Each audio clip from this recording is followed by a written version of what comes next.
this podcast is made possible by the generosity of listeners like you. Kindly consider a contribution through Patreon or PayPal. Links are in the details box. Patreon is a monthly subscription that you can cancel anytime, and PayPal is a one-time donation. Any amount is appreciated. And follow us on social media. We're on Facebook, Instagram, and Twitter, the handle, the Beirut Banyan. And you can find us on our YouTube channel with the same name, and you can start watching the episodes as they're released. Thank you for listening, and thank you for watching. I'm Ronnie Shatah, and this is the Beirut Banyan.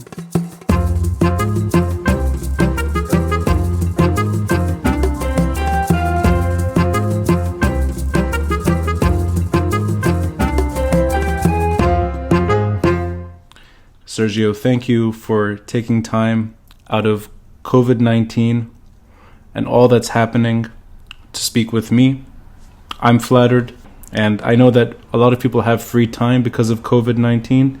Regardless, it's still flattering that you're taking some of that free time to speak with me. I do envy you, though, because you're in Miami, and, you have the upper hand here. I'm in New York under lockdown. It's been kind of wintry weather recently. I'm getting the vibe from your clothing choice that it's quite warm and pleasant in Miami. So maybe next time I'll set up the podcast in Florida and just do it from there.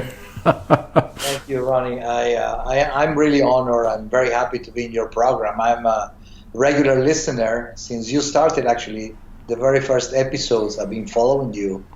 And let me also say that I'm a great admirer of your father.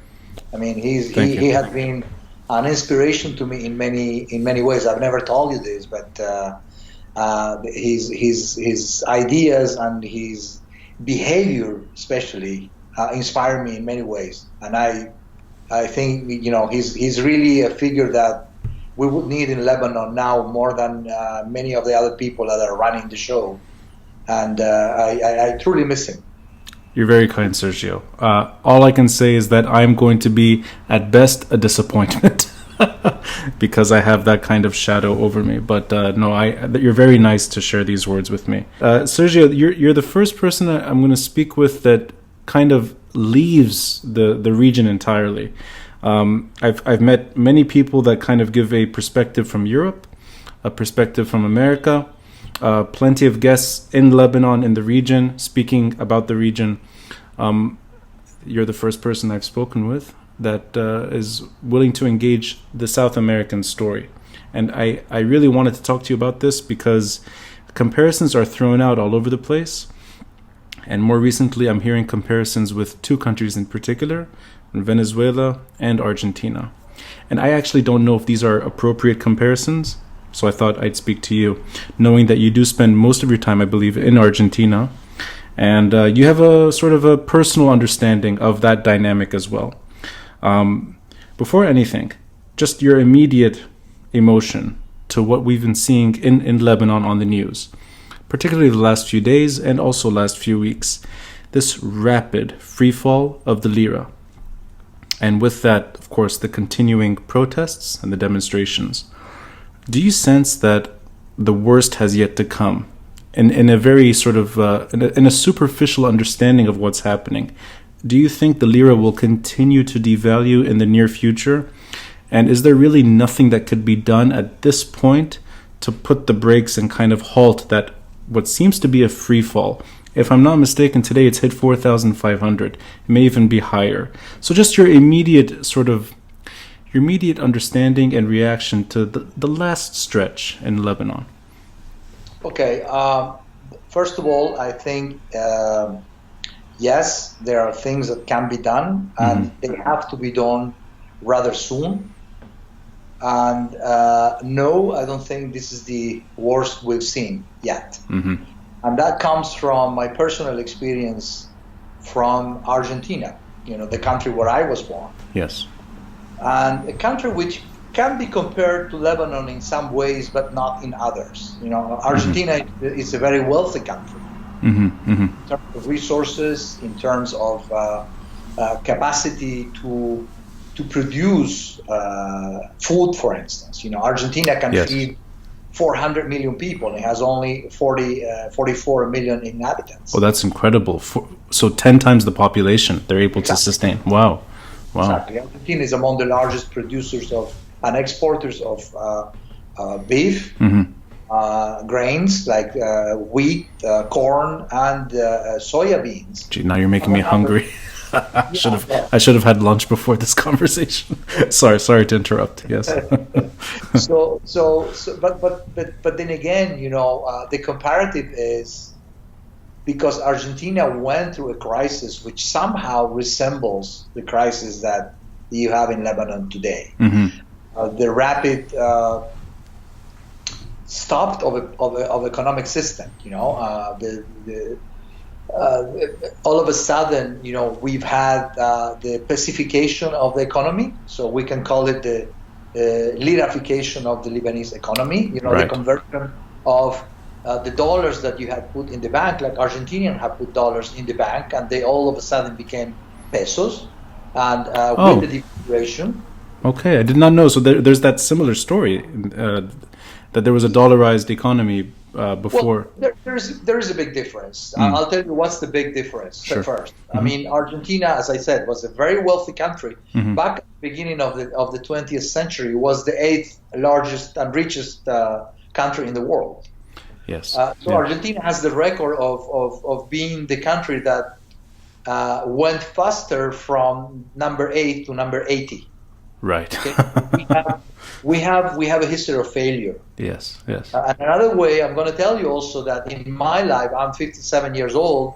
In my life, I've seen the different Argentinian governments, regardless of ideology, taking 13 zeros from the currency, which means right. So taking 13 zeros. Just imagine this is devaluation, because what happened is they changed the currency in order to adopt a new conversion rate and a new currency that wouldn't be like 15 billion pesos to $1. So can I ask you just the numbers I'm not too familiar with. What were the numbers like in that episode 20 years ago? I mean, what was the currency exchange rate maybe at its best and then at its worst? Well, no, at its best was probably like Lebanon, 2.5 pesos to $1. That's maybe. So similar, right? That's 2.5, 2.2. Yes. But the problem is that we've taken those 2.5 pesos today. If you want to convert them to today's currency, you would have to add 13 zeros. 13. So wow.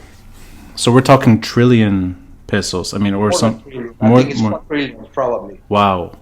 So Argentina, they are comparing Argentina to the last crisis, which is the beginning of 2001, 2002.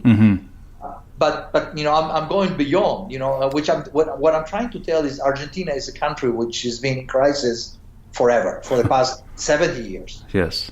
So we've seen things like what is happening to Lebanon today too many times. Argentina defaulted 8 times. Wow. And you're talking about the first time that Lebanon defaulted is now. So if I'm getting this right from you, that Lebanon is in okay shape compared to Argentina. No, I didn't say that. I'm saying that Argentina has a history of instability and economic decline, and they are comparing Lebanon to the last one that we had in 2001. Okay, so in other words, the worst times in Argentine history are better reflective of what Lebanon is going through now. That the older you go, the more the commonalities appear. Well, I think the most common element is the last crisis we had in 2001. So that's why most economists and most comparison goes to the last one. I just wanted to make a reference, a general reference that you're not comparing a country which have never seen crisis. We're comparing to a country that is probably the most prone to crisis ever in the world. That's interesting. Can I ask you though? I ask you as somebody with limited knowledge on all of the above. Was social unrest part of the equation 20 years ago to the level that we're seeing in Lebanon right now? And I ask you because I was younger, but I remember Argentina on the news, and that a lot of people were committing suicide. and that if I hope I remember this correctly, psychiatry was sort of the most sought profession in Argentina in those immediate years. That people were very desperate socially, emotionally, and that it was very painful. But I don't remember violence per se. I don't remember that kind of the images of. And this is an example for Lebanon: banks on fire or banks being attacked. I don't remember any of that. Maybe I'm wrong. Yes, all that was present. First of all, let me tell you, psychiatrists, it's still the biggest profession in Argentina. So it will be comparable to plastic surgeons in Lebanon. Oh, there you go. Well, at least in Argentina, they're fixing what's important. And it's not permanent damage, it's permanent repair. Trying. I'm not sure they're fixing it. Oh, right. That's funny. But let me go to what. Let me make your brain a little smaller here at the corner here. Let me trim your brain. So let me explain to you. Yes, there was the kind of violence you're talking about, which it depends how you what you consider violence. To me, violence is when you go and you attack a person, and when you go and you go with a weapon and against somebody. Right. But when you have deposited all your savings into a bank. Yes. And you go and you try to take your savings that they were in US dollars, and you trusted that first of all, because in Argentina nobody trusts the pesos, so they had to put in dollars. Yes. And that's part of the local history there. Right. So everybody who had money in dollars, they were not only not allowed to withdraw them because dollars were not there. Similar situation to Lebanon. Yes. The bank lent the money to the government spent it, regardless of how it spent it, that it was not there anymore. So the bank had no money to give the depositors back what they were owed. Right.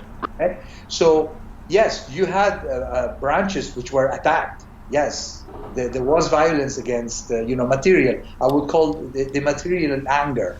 I'm not so sure if I want to equate violence. Violence to me is what's happening, with some Palestinians in Gaza, or that's right. Violence. Is what the Syrian regime is doing to its own people. That's a very good clarification. I should catch myself more often using that word, because I agree the term has a negative connotation to it, and I guess in Argentina and in Lebanon, the violence is more, maybe that should be put in quotes, it's desperation.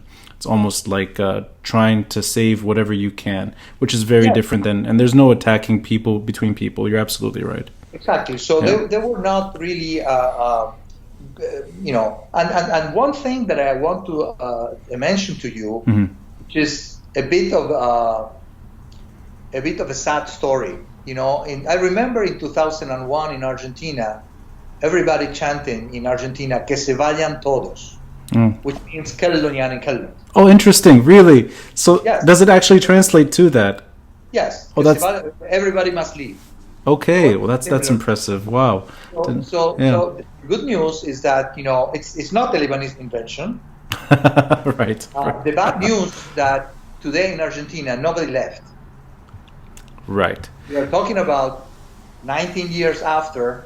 And some of the same characters, same people who created this problem from Argentina from the previous year, still in power, or the same political parties are in power, or the same political ideas that brought Argentina into this crisis are around, and we have not really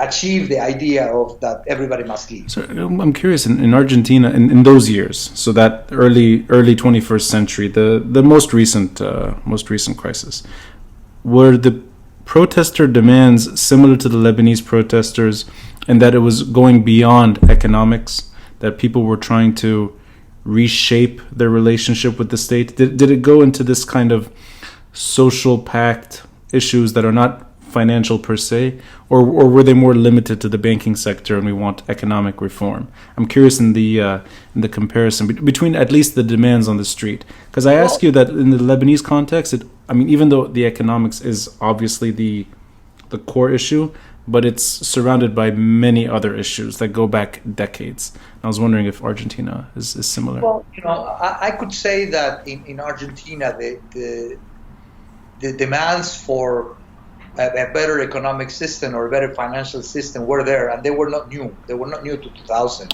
Right. Argentina is famous for being a country that the government spend well above and beyond of what they should.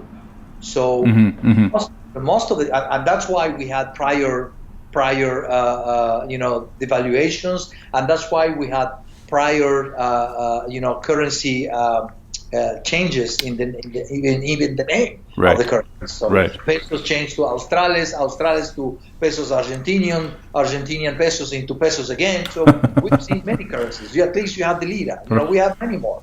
So and this is part of the government overspending, either in corruption or in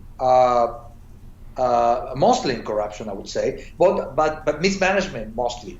And some of the problems that you've had in Lebanon, because it's not that, we have to face it, in Lebanon, it's not that all the money was stolen from the banks or by the central bank or by the government. A lot of that money that was deposited into dollars went into consumption.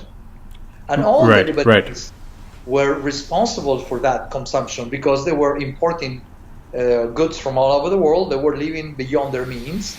Regardless of how you finance it, either you have to use your savings, or your money you earn, or your credit card, or and that's exactly what happened in Lebanon. Same thing happened in Argentina. You had an economic system in which you have no exports, and you import everything, so you need dollars to finance that consumption. That's interesting. So it's really like the dollars disappear from the banking system. Yes, there is a lot of corruption. Yes, yes, there is a lot of mismanagement in the spending of the government. But a lot of that money also went into every Lebanese that for the past, 20 years have been consuming a huge amount of dollars in order to have the life that they have.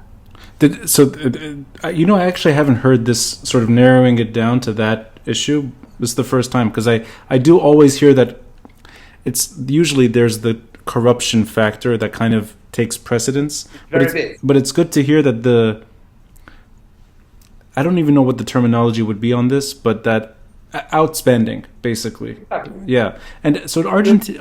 It's called living beyond your means. Right. But in terms of, like, on a factor scale, was Argentina much more massive, and therefore the devaluation was so much worse? Is there anything to do with the Argentine example being more dramatic than the Lebanese one? Argentina had a peg system. The currency was pegged to the dollars, so it was, it was very easy to get a lot of dollars, because the dollar was very cheap, as it was in Lebanon. Right. The currency was overvalued, and this is how you overspend. Yes. Right. When your currency is overvalued and you don't export anything, or you export very limited things, and what the problem Lebanon had is that Lebanon lived on from the service economy. Yes, right. So once you stop providing the services, because the Syrian war, because of the exports diminished because Syria was closed and the borders was closed, so all the exports from Lebanon to the rest of the Middle East were kind of blocked.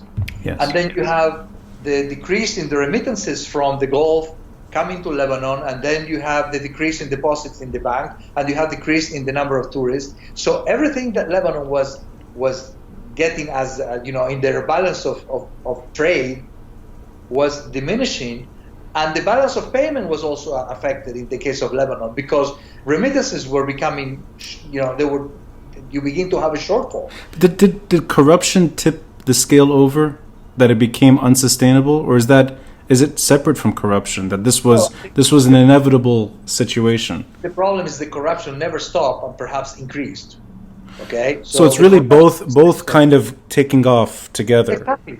As you have the corruption was perhaps growing. Why? You have corruption in the EDL. You're buying imported oil from God knows whom. Now they are discovering a lot of contracts which are funny.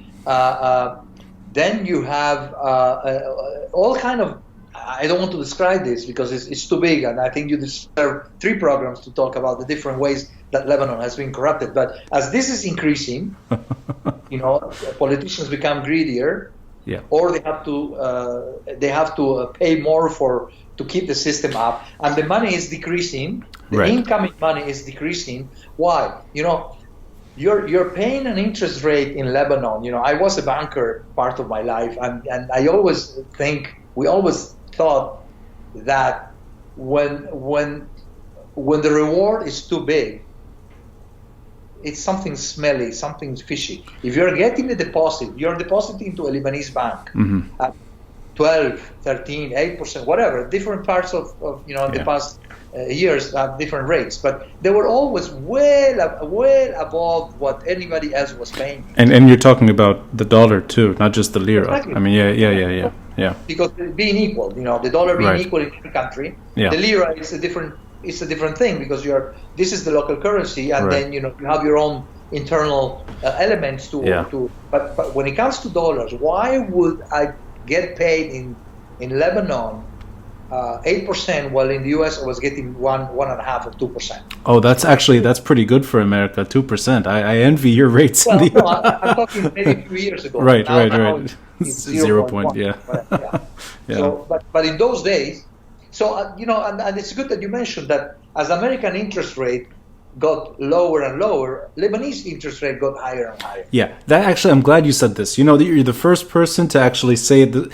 I always felt this as somebody who has accounts in both countries. And I know that it's usually clumsy to just keep your money in an American savings account because that, by default, it loses value over time. You're actually losing money by keeping it locked long term.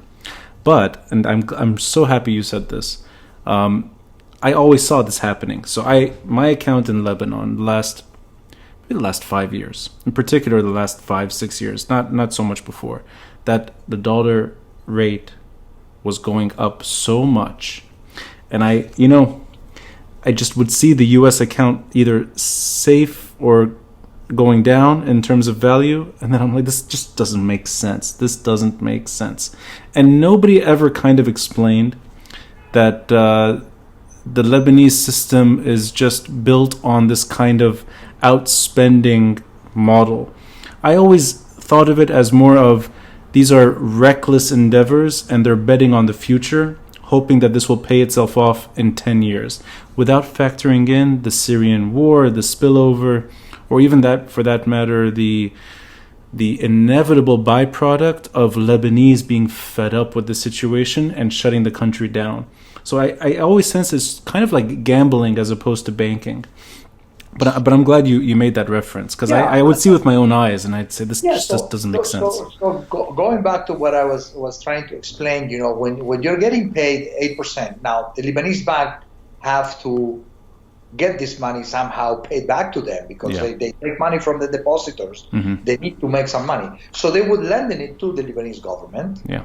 Do this several things, the spending of the government, but also financing of this lifestyle that Lebanon was building that one day somebody has to pay. Right. It's very yeah. So somebody has to pay for that credit card. So now you're trying to find out where is the money. The money is spent or stolen, yes, or splurged and misused, whatever you want to call it. But part of that money was spent, was consumed. Right. So it's nowhere to be found. It's part of the lifestyle that the Lebanese have been having, in the past few years. Right. So we're paying the party now. Now, the issue is who's paying the party? That's the big question. The party meaning who's now going to the party meaning the good life. The good life, yeah. In Lebanon. Yeah. The stolen money and the corruption and the splurging of the government. Sergio, I know this is I don't want. It's up. You say as much as you'd like about this subject because I am very curious, and of course, as much as you're happy to discuss, if you can project maybe a few months from now, and let's take protester demands into account. Do you sense a certain body or perhaps a group of individuals or maybe an institution will be kind of the one to not save Lebanon, but step in and try to alleviate the situation? Or is it too soon to predict that and just things are too fluid at the moment? Because I wonder about the same thing, that if there's such a huge amount that's owed, I don't see people rushing to save Lebanon. And that includes the regional players that usually get involved, That includes the international institutions. Even the IMF, I get the feeling that there's a lot of hesitation and just throwing money into a bad idea and knowing that it may be misused again and stolen. So just your own opinion on that. And my opinion is before you think of who might be saving Lebanon, we need the Lebanese government, whatever it is, whoever it is, making the decision to save Lebanon. Nobody's going to come and say, because the government is nothing else but an administrator of the country. Mm-hmm. You and I are Americans. Yes. And when somebody who's running for office is trying to run for office, he goes to the subway or he goes to the metro station and tries to shake your hands, and you probably don't even give a damn about this guy. He's a civil servant. He's a public servant. In Lebanon, politicians are like quasi-gods. But that celebrity aura that you're talking about, this kind of untouchable, at least that's been shattered. Exactly, which is good. Yeah. Which is good. Now, somebody had to have an overall idea. There's no such a thing as somebody's going to come, yes, I will save Lebanon because they're beautiful, it's a great country, the coexistence, I love the pluralism. No. Yeah. It has to be this. We need the leadership within the Lebanese government, whatever it is. Now, this Lebanese government is representative of all the Lebanese people? Mm-hmm. Clearly no. So it literally goes back to the state, that the state will have to reform to a point that it can actually do the job better. There's nothing... Sorry, what is that? They will have to lead. They'll have to lead, right. Leadership. Yes. So in order to lead, you need to have somebody who would follow you, and that's the Lebanese people. So if the protesters, the demands that you have in the streets, and the general population do not support the government, the people from outside will not even look at Lebanon. So you need to have this balance first. Right. You need to have somebody who would be able to carry on the task of reforming and getting a plan together, supported by the Lebanese people, and then you can think about somebody from the outside, which my personal view, it has to start with the IMF. Why? Yeah. Mm-hmm. Because the IMF is the organization that was born for these kind of things. Right. Now, but the IMF, at least in terms of negotiations, there has been a first step. The Lebanese government, at least in principle, accepts an IMF package idea. Like the talks have led to something.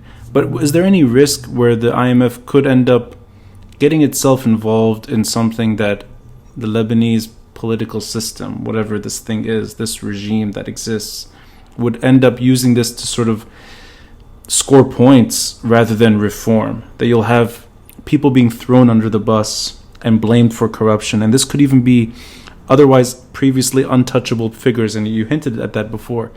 Do you sense that the Lebanese regime has what's needed, or is this something for the future, that this is not the current lineup that we can count on? The problem is that we don't have time to wait for the right lineup. Mm-hmm. Mm-hmm. And the other thing is that you have to understand the IMF is like, Lebanon is kind of like in Chapter 11, to speak in American terms. So you haven't declared bankruptcy, but you have declared that you can't pay back the money you owe. Right. So you call a creditor, which is the IMF in this case, and in which you have very strict ways of measuring what you do. So they will be releasing the money, but they will not just giving you a carte blanche. They are not going to give you the money just to do whatever you want. Right. The money has to be consistent with an economic program, with a plan, and it has to go in the direction in which you have disclosed the IMF that you would do. There should be a plan. And that includes reform. That should include, exactly. And it has to be followed, and you have to comply with it. Mm-hmm, mm-hmm. It's not, regardless of who is the Lebanese authorities who are going to be doing it, and it's beyond that. Even if you have this government, let's assume that this government gets the IMF deal, they will get the financing, which is what we are hoping for, and we need. Because we cannot wait until another government comes in, or maybe another election, until, the perfect world would be that you have a new parliamentary elections, that the people who are complaining in the street would have their representation there. We don't have time to wait for that. Was there a similar sentiment in Argentina? Absolutely. So the timing was critical. Exactly. Okay. Yes. Absolutely. That's why I'm talking a little bit by experience. Yeah. You have to solve. We are Lebanon is in intensive care. I like your analogies. It's a chapter 11 intensive care. So if you're trying to give an aspirin to somebody in intensive care, it might alleviate some kind of pain, but you're not going to resolve the problem. But can I ask you, in the Argentine case, were there any political steps taken before the money sort of was thought of or offered, or is that something that just happened separately later? Because I'm curious. The government, precisely the problems and the protests in Argentina is because what the government did or didn't do. The government, what they did is they prevented you from withdrawing your own dollars. Okay? Right. So that's the same. Right. The same in Lebanon. Yeah. Mm-hmm. But they did something different. They converted the money you had in dollars into pesos, into local currencies, which also they devaluated. So dollar accounts were automatically converted. There was no... Exactly, into the local currency. Yes, right. Now, one interesting thing that they did, and I'm wondering if Lebanon had this, I haven't seen this discussion yet, but you do an asymmetric devaluation. What does it mean? If you devalue the deposit, you also should do the same thing, or if you convert the deposits, you should do the same thing to the creditors. Which means if somebody in Lebanon borrowed dollars to buy an apartment, yes, they should be paying dollars back, because if they had money in the bank in dollars, they're getting liras now. So this should be liras also. That's interesting. Did that case? I'm only assuming that's where a lot of the unrest came in Argentina. People see their money being converted and then devalued. Was there any? So you're shifting money from the people who has money, deposit in the bank, the people who need the money, who are the people who owe money to the bank. So in a way, if Lebanon does the same thing, and if let's say you are a Lebanese citizen who asked for a loan from a Lebanese bank to buy an apartment, and you are paying $1,000 per month on the mortgage of your apartment, which was in US dollars. Right. Now, will you be required to pay $1,000 still, or that will become Lebanese liras at the devalue rate? But you would suggest both being lira in that case. If you're doing a lirification, you have to do it both. On both ends. Otherwise, you're giving the benefit to the bank. The bank pays in liras, but gets paid in dollars. Right. It's not fair. In Argentina, did the dollar return to the market at some point, or was this sort of like it's an old story? Many years. It took many years. Yeah. But it's still today, almost 20 years after, nobody trusts the Lebanese, the Argentinian banking system. I like that's the Freudian slip I wanted to hear. Yeah. So the problem is, if you don't fix this in a proper way, and don't forget that many of the depositors are Lebanese members of the diaspora, and this is where I probably come in. Right, and their patience is completely gone as well. I mean, both sides. Not only that, but you're going to need them again in the future. Right. So who is going to deposit? If the Lebanese bank don't pay back the money the way they got it, you can probably discuss with them. Okay, let's lower the interest rate. Let's keep the money and we'll pay you. Maybe 2 years, 3 years. We cannot pay you now. Everybody understands. And investors, as I said, they were getting 8%, 9% interest rate. Now they should understand that they were taking a big risk, because this is a personal decision.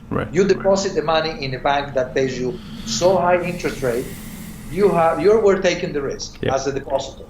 Now, what Lebanon needs is that we don't get the banking system totally destroyed and wiped out for the future, even for the future development of Lebanon, for the future development of industries, for the future development of loans to people who want to buy homes in Lebanon. You need to keep the financial system, so you cannot totally destroy it by not paying or by just giving them liras.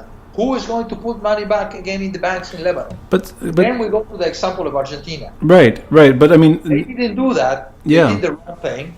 They pacified the money. They kept it. They did not allow you to take it out. So what happened? Argentinians never trusted the banking system again until today. Right. And you know where Argentinians have their money or their savings? Lebanon. Abroad. In the US, in Switzerland, Yeah. in Uruguay, Yes. under their mattresses. They don't trust the banking system. So this is something which is very, you have to be very careful. And that's a both emotional and psychological fear, and that I sense, at least in the medium term, very few Lebanese are going to rush to put their money back in the Lebanese banking sector. That's an unfortunate consequence to what happened. But I absolutely agree with you. Long term, there's just no way around it. That if you want to stabilize and rebuild the economy, you have to ensure some trust. But I'm getting from you that trust, the first few steps in trust building is political reform. That the state has to show that it's doing its job to a point. Otherwise, this is a lost cause. Absolutely. Yeah. Absolutely. And you need to line up the Lebanese people behind it. Yes. Because, otherwise, you might get the finance from the IMF. You might get maybe the creditors to go along, and the people who bought the bonds. You might get the diaspora to accept, a little bit of a shortcut, or maybe the interest payments to be reduced and in the future withdrawn in stages so you don't wipe out the financial system. You might get all that. Right. But if you don't get the support of the Lebanese people, and you don't cater for all these people that are protesting now, and some of the legitimate demands are not met, yes, we are in the same soup for many more years to come. Sergio, can I ask you, in the case of Venezuela, which my limited knowledge is there's some overlap, but there are stark differences too. And in some ways, the Venezuelan case may not be as bad as the Lebanese one. But I just want to gauge your mind on this. Does Venezuela fit in to what we're seeing in Lebanon? And I mean that in terms of the stark political upheaval, the social unrest, also the economic crisis, and what we're seeing in Lebanon on a smaller scale, but of course impacting Lebanon as well. Or is this something that's completely separate, that the Venezuelan story is a case on its own? Because I always hear today it's three countries. It's Greece, Argentina, and Venezuela. And when I look at each country, these are very different stories. But they all went through some form of crisis. That's the common thread. But I don't know if you can say anything about Venezuela, at least when it links to Lebanon. First of all, I think Lebanon is neither of the three. So it's very different from all. Mm-hmm. Greece, it's part of the European Union. Right. Okay? There you have it. Yeah. Then you have a lender of last resort. There you have other parties interested in you solving the problem. It's not the case of course. Lebanon. Yeah. So Argentina it's a very wealthy country. So you can't compare to Lebanon. You know why? Because Argentina, right after the crisis, despite the banks converting all your money, all your dollars into pesos, despite you not trusting the system, Argentina went back to 8% GDP growth per year because it's a huge exporter and because it has a very large economy. Yes. 10 times the population of Lebanon and 50 times the size of Lebanon in terms of territory. Mm-hmm. So it's not comparable in that sense. What is comparable is the pain of the people. Right. And that kind of like insecurity of losing your money, losing access to your money. Yes. Yeah. Yeah. And the disgust with the political class. Right. Okay. So Venezuela is totally different. Why? Because I think Venezuela is worse than Lebanon. Yeah, exactly. And actually, we're just going to interrupt for a moment. It was The Economist, I think, last week. We're the bottom two of the most corrupt. I think it was corruption. We're the worst. Number 61, number 62 of. I hope I got this right. It's the Developing Economies Index based on a scale of corruption and mismanagement, and we're just above Venezuela, so we're not as bad. Yeah, no, but Venezuela. I'll tell you, Venezuela. The problem in Venezuela is that they don't have anybody willing to lend them the money that need to get out of the problem. Lebanon still has some lenders. You still have the IMF talking to Lebanon. You still have CEDR, which has a lot of conditions. Yes, right. Yeah. You still have some countries in the Gulf that I'm pretty sure they would be willing to support Lebanon if, this is a big if, the political situation in Lebanon would be a little bit more not so controlled by one political party, which is precisely opposed to their interests. Do you think they still have the stomach to try that again, even with that kind of condition?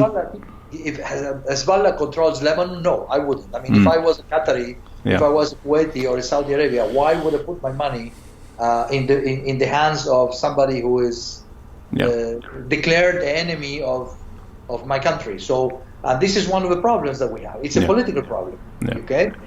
Now Venezuela has been hijacked by the generals around Chavez and his successor, Mr. Maduro.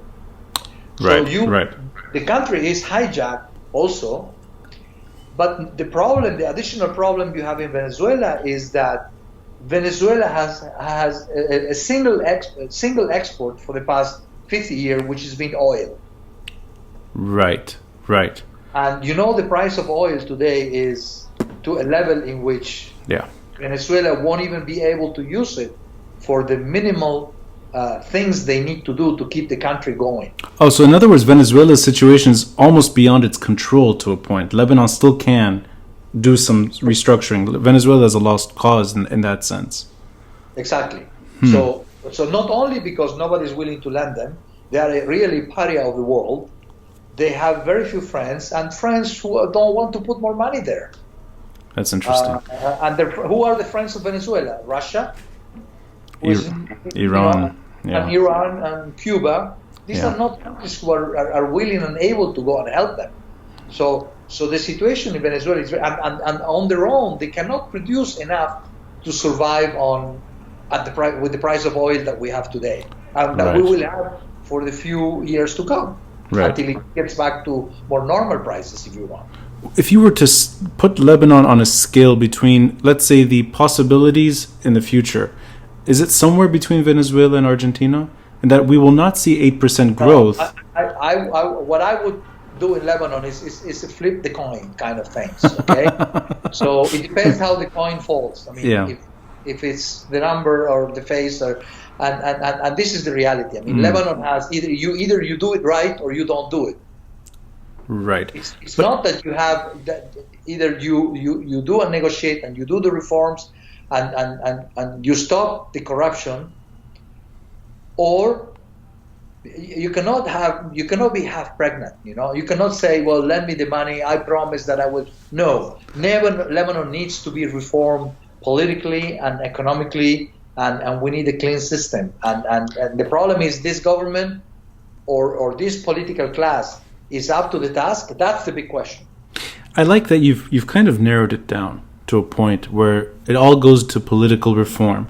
And political reform, not in a cosmetic surgery way, in a very sort of restructuring way, where the state fundamentally alters its behavior. And I want to maybe go back to an earlier subject about holding the Lebanese regime to account if there's no time.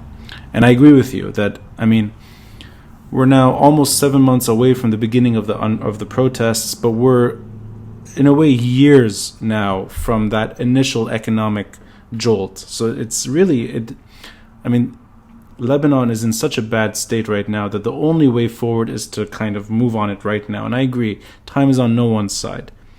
But what could an institution like the IMF do to pressure people to behave differently?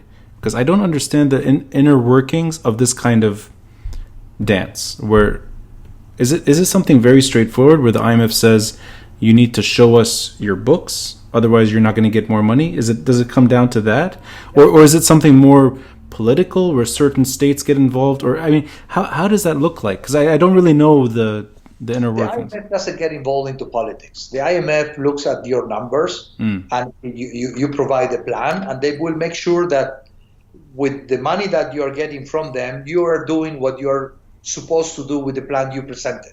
Now that seems to be the same demand that a protester has on the street. Accountability, right? Exactly. But is there any? I guess what I'm asking is it just simply based on trust that if you show us numbers that sound right, we'll give you more? You have audited. You have audits. You have permanent controls of your accounts. It's not as easy as okay, I'll give you money, but then I'll see how you do. No, you really have to show the reforms that you promised that you were going to make. You have to explain very clearly how you're going to spend the money, and you have to show that you have spent it in that way. So I think it's, we are not that difficult. We are not that far from that decision to... No, but the reason I keep asking you this question is because, and I sorry for sounding almost like, I don't mean to repeat myself, but this seems so alien to me in the Lebanese context. And that's why I'm curious, what does it really look like? Is it a Lebanese minister who has to suddenly reinterpret the way Lebanon is governed individually? Because I'm really curious. Ronnie, let me tell you something very simple. The IMF will not ask you to violate a Lebanese law. They will ask you to respect it. The IMF will not ask you to go against the interest of Lebanon. They will ask you to do that, precisely that, go in favor of the interest of Lebanon. And that is the problem, that you would have to stop the corruption, that you would have to stop the political clientelistic traditions that we've had for many, many years, but they have been entrenched in the past 30 years more and more. Yes. This is where the problem lays, is that the politicians that are running the country today, they will have to renounce to all this, which is the source of their power. But and they just, I'm sorry I keep pushing on this point, but that means that they have to disclose, not just Hezbollah is one subject that I don't think they can touch, and that it's just impossible for me to, it's impossible. Yeah, so I can't see an auditor saying, well, we need to see that as well. To me, it's so alien. It's a political problem, and as long as they don't get involved in, sending money to whatever, Hezbollah or any other party, I don't care, in an illegal way, the IMF is not going to tell you what you have to do with a political party or with the militia. They don't get involved into that. They get involved into the management of the finances of the state and the central bank. That's it. Right. So in other words, all they can do is sort of push the regime to be less corrupt and show some transparency. But the Lebanese state will have to do the very, very difficult job of reinterpreting things like not just Hezbollah, but many things in the Lebanese psyche. They would have to do the very difficult job of governing the country the way they should have for the past 30 years. Now, going back to Venezuela, did the IMF ever get involved in the Venezuelan story in the last few years, or did they look at it as something? No, because this is the other thing. Some people think that the IMF, it's an American institution, and it's a worldwide organization. Of course, America has a bigger asset. Lebanon is a member of the IMF. Lebanon, funds the IMF. Yes. When other countries like Argentina borrowed from the IMF, part of that money came from Lebanon that deposited to the IMF as a depositor. We are members of the IMF. Why are you a member of the IMF? For whenever you have a crisis in your currency and then you have a financial crisis, then you can go to this institution to which you belong. It's a club. Yes. To which you belong, and they will help you solving the problem with certain conditions. So the Venezuelan state did not, the Venezuelan regime did not request IMF assistance. No. Right. They have not. So that actually hints at it, because the Lebanese party that did not want IMF assistance was pushed into kind of making a soft sort of acceptance. Yeah, so that maybe actually that goes back to your initial point, which is the Lebanese case is not as bad as Venezuela. I don't think it's as bad, but it's urgent. Yeah, right. So yeah, and it's make it or break it. That's the problem. That you really have to tackle the problem right now. Then you will have many other problems that will come along. Right. For instance, the poverty level in Lebanon is going to increase, because if you have the devaluation and all of a sudden, most of the things that are imported from Lebanon, the purchasing power of the Lebanese people are going to go down below the drains. Yeah. Right. If you were able, if your salary in Lebanese pounds was, $500, maybe in the future it's going to be $200. Yeah. And if you need to import everything, those $200 will do half of what they used to be. So So this is the problem, and this is where you have similarities with Argentina. Right. Now, Argentina has the capability, to create an industry, to create an export. Now, what kind of industry is Lebanon going to create, and how long it's going to take?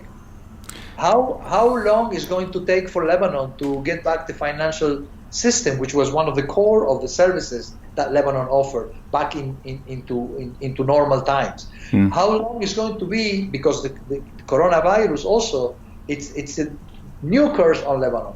How long is it going to take for the tourists to come back to Lebanon?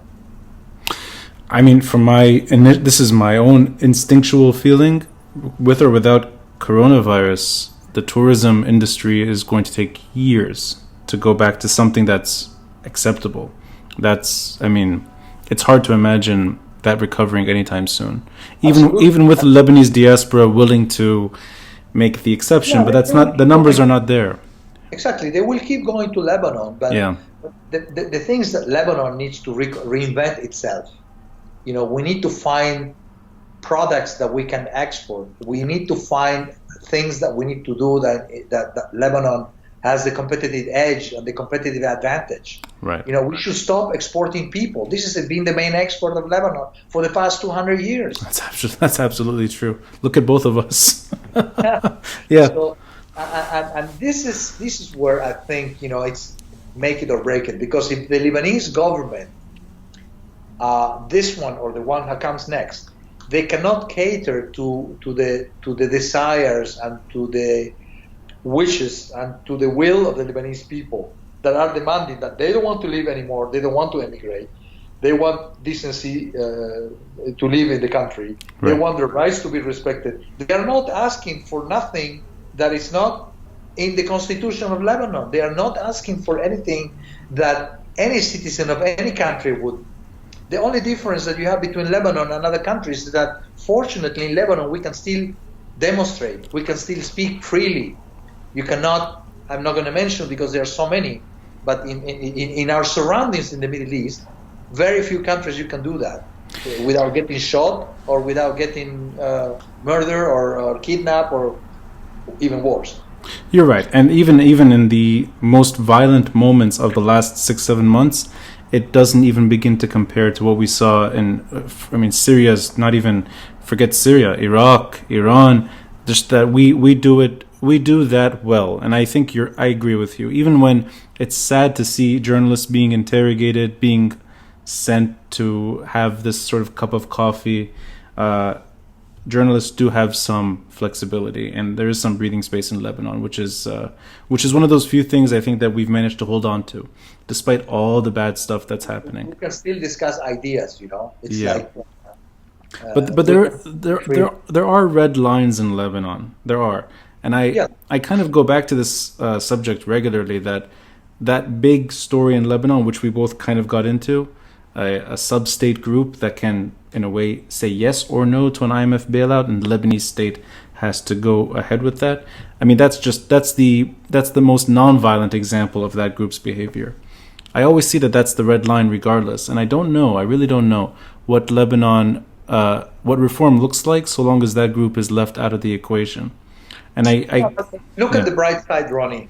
I agree with you, but to that group, the big elephant in the room, Hezbollah, do they have the capability of saying no to the IMF?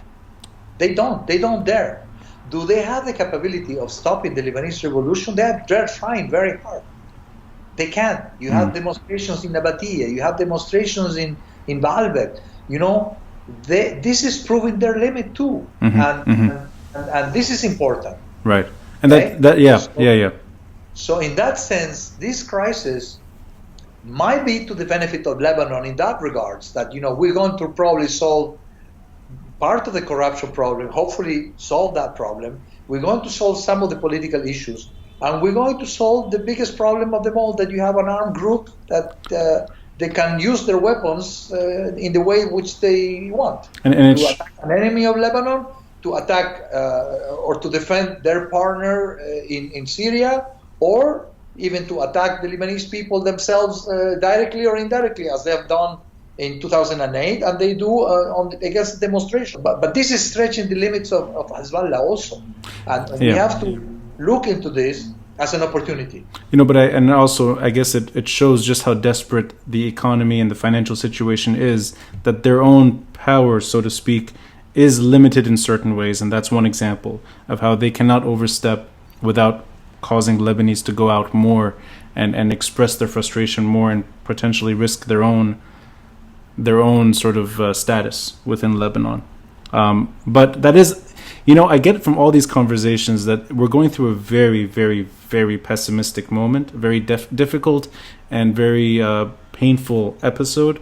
But every conversation I've had, if you project, it seems like this is the beginning of something new, and that this is the only way to turn the page in Lebanon, and that maybe a decade from now we'll look back and see this as that sort of a rebirth, so to speak, of all things that we associate with this country. And it's everything: politics, economics, it's the social factor, it's everything is kind of being discussed open, and I sense that I will see a different Lebanon in 10 years. And I'll look back and realize that I grew up in a Lebanon that maybe no longer exists.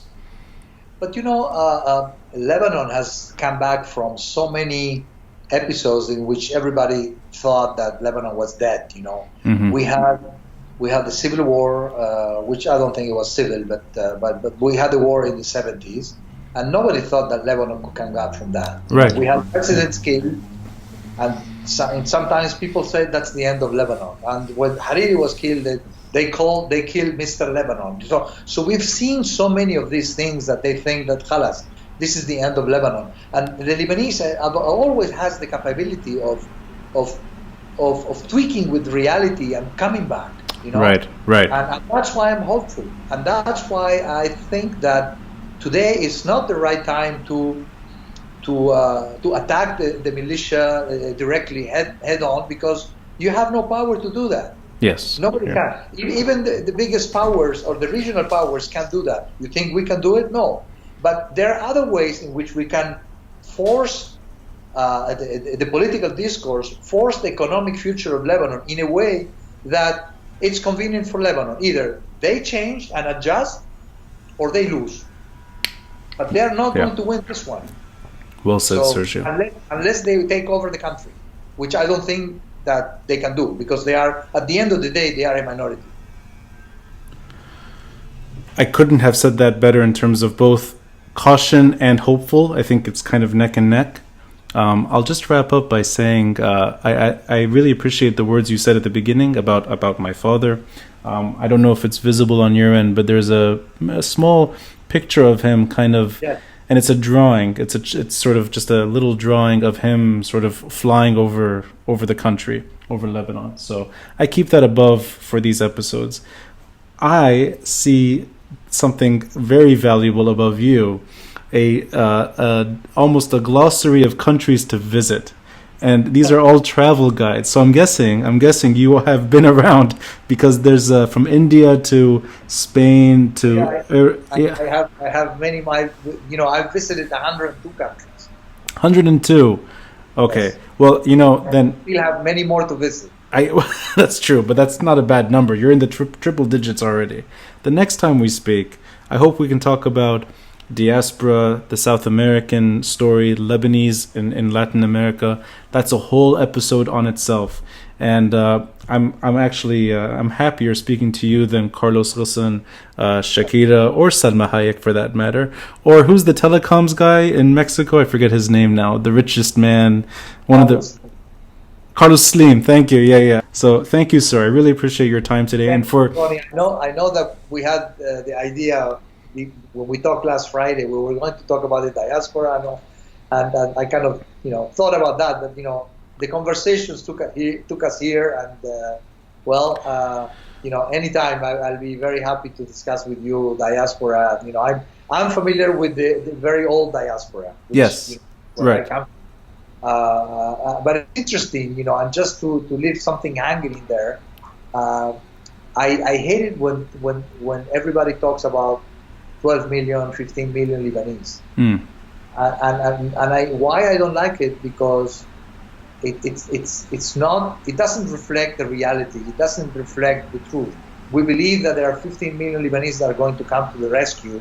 No. And one day I will go into the numbers with you and to tell you how those Lebanese, how those 15 million number came about, and you will realize that we have to adjust our hopes and we have to be more realistic. But I mean, we'll get into that, because that's something that I think that's a story on itself. And you're the perfect person, because I know that in effect you even your academic sort of career, this is the story. It's sort of Lebanese managing their life abroad and reminding us that they're abroad to a point. Yes. They're not in Lebanon. And I hope we'll leave it hanging here that the total number is crazy. It's something like 15 or 16, and that's an exaggerated, maybe optimistic number. But in terms of actual Hawiyya holders or passport holders, the number is not that big. It goes down to several million only, if I understood that right. I will give you a very quick example. Yes. In my family, my 4 grandparents were born in Lebanon.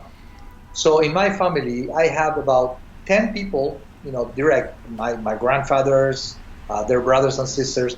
So in all the four families, I had maybe 10 people emigrated to Latin America, okay?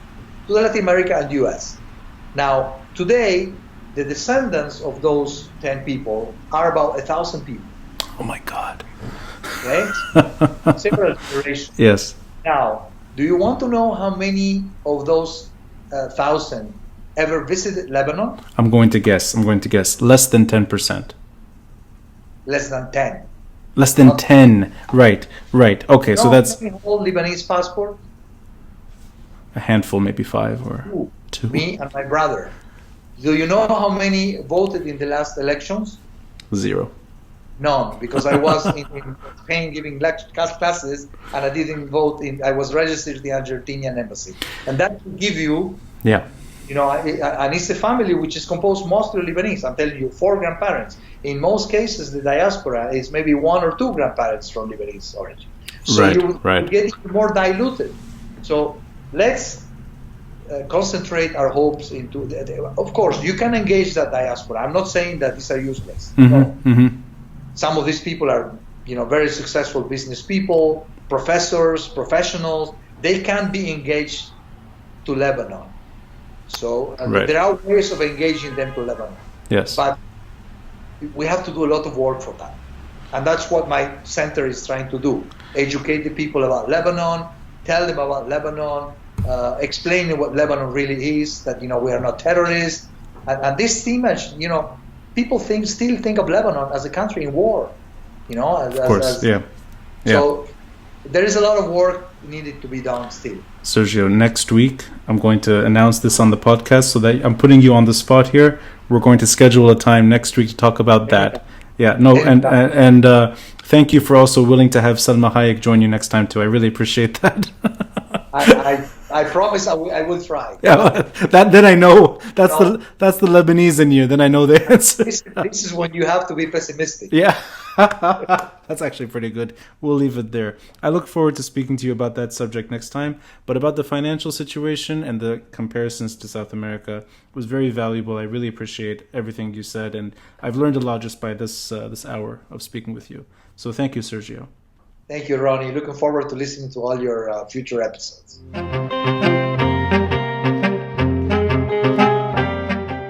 Thanks for listening. And a friendly reminder to help support this podcast by contributing through Patreon or PayPal. All links are in the details box below. Until next time, I'm Ronnie Shatah, and this is the Beirut Banyan.